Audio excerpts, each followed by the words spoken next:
नागालैंड के सीमावर्ती मोन जिले में शनिवार को नागरिकों पर गोलीबारी के सिलसिले में भारतीय सेना के 21 पैरा विशेष दलों के खिलाफ एफआईआर दर्ज कर ली गई है। एफआईआर में नागालैंड पुलिस ने स्पष्ट तौर पर कहा कि सुरक्षा बलों ने स्थानीय पुलिस को सूचित नहीं किया, नहीं पुलिस गाइड लिया।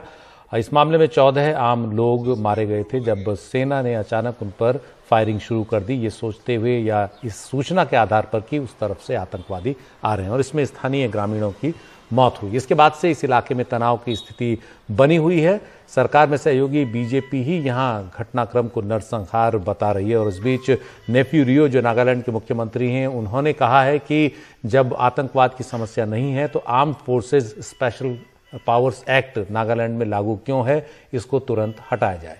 उन्होंने मामले की जांच के लिए एक उच्च स्तरीय एसआईटी भी गठित कर दी है।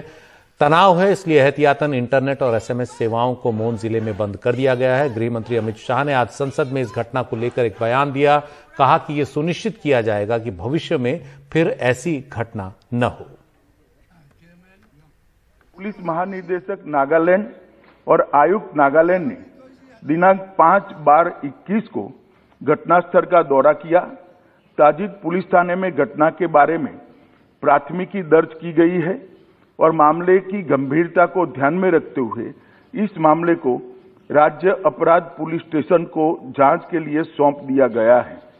इस संदर्भ में एक विशेष जांच टीम एसआईटी का गठन किया गया है, जिसे 1 माह के अंदर जांच पूरी करने के निर्देश दिए गए हैं। सेना द्वारा इन दुर्भाग्यपूर्ण मृत्यु के कारणों की जांच उच्चतम स्तर पर की जा रही है और कानून के अनुसार समुचित कार्यवाही की जाएगी।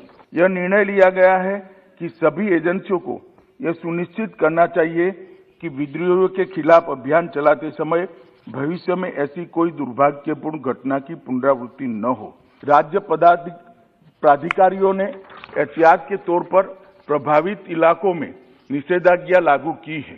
भारत सरकार नागालैंड में हुए इस दुर्भाग्यपूर्ण घटना पर अत्यंत खेद व्यक्त करती है और मृतकों के परिवारों के प्रति गहरी संवेदना व्यक्त करती है।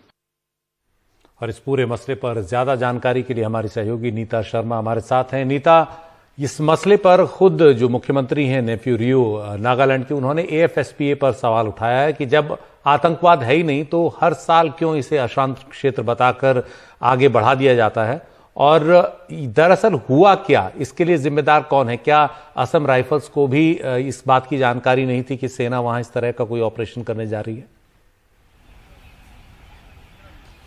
बिल्कुल सुशील, ये जो है ये मामला पॉलिटिकल होता जा रहा है। जितनी भी नॉर्थ ईस्ट की स्टेट्स हैं जहां पर सेंटर ने एएफपीएसए लगाया हुआ है, उनकी हमेशा से ये मांग रही है कि उनके एरियाज को डिस्टर्ब्ड एरिया करार नहीं दिया जाना चाहिए और एएफपीएसए जो है वहां से हटा लेना चाहिए। ऐसा ही एक राज्य है वो नागालैंड है। नागालैंड की शुरू से ये डिमांड रही है। वहां के सीएम कह रहे हैं कि जब सेंटर जो है वो शांति वार्ता कर रही है कई ग्रुप्स के साथ, तो उस एरिया को डिस्टर्ब्ड एरिया करार देने की क्या जरूरत है, ये उन्होंने सवाल उठाया है। बाकी के भी कई जो वहां के मुख्यमंत्री हैं जो बाकी स्टेट्स के, उन्होंने भी ये सवाल उठाया है। तो ये मामला जो है वो पॉलिटिकल जो है वो होता जा रहा है। दूसरी तरफ जो सीक्वेंस ऑफ इवेंट्स की एक जो कड़ी है वो केंद्रीय गृह मंत्री ने पहले लोकसभा में बताई और फिर राज्यसभा में भी बताई कि किस तरह सैटरडे को 4:10 और 4:30 के बीच में ये लोग जीप में जा रहे थे। 8 लोग थे। जो स्पेशल फोर्सेस के कमांडोज थे उनके पास जानकारी ये थी कि इंसर्जेंट्स जो हैं वो इस इलाके से मूव करने वाले हैं। तो ये जो स्पेशल फोर्सेस के कमांडोज थे ये जोरहाट यानी असम से निकले थे। इन्होंने ना असम राइफल्स को इत्तला दी थी और ना ही लोकल पुलिस को इत्तला दी थी। ये अपने आप ऑपरेशन करने के लिए निकले हुए थे। जब इन लोगों ने रोकने की कोशिश की उस ट्रक को, मिनी ट्रक को, तो जब वो नहीं रुके, 2 बार बोलने के बावजूद वो नहीं रुके, ऐसे में बताया जाता है कि उनमें से एक ने किसी के पास एक एयर राइफल देखी जिसको मिस्टेक किया गया कि उसके पास बंदूक है, जिसके बाद सेना ने गोलियां बरसानी शुरू कर दी। मिस्टेकन आइडेंटिटी की बात की जा रही है। केंद्रीय गृह मंत्री ने भी इस शब्द का इस्तेमाल किया है कि मिस्टेकन आइडेंटिटी के तहत 8 में से 6 लोग जो हैं वो मारे गए। बाकी के जो 2 लोग हताहत हुए थे उन्हें अस्पताल ले जाने की कोशिश कर रहे थे जवान। जब आसपास के गांव वालों को इस सूचना के बारे में, इस हादसे के बारे में पता चला चला, उन्हें लगा कि वो गलती से इन लोगों को मारकर अपने बेस कैंप में ले जा रहे हैं, तो उन्होंने उन्हें रोकने की कोशिश की, आगजनी वहां पर हो गई।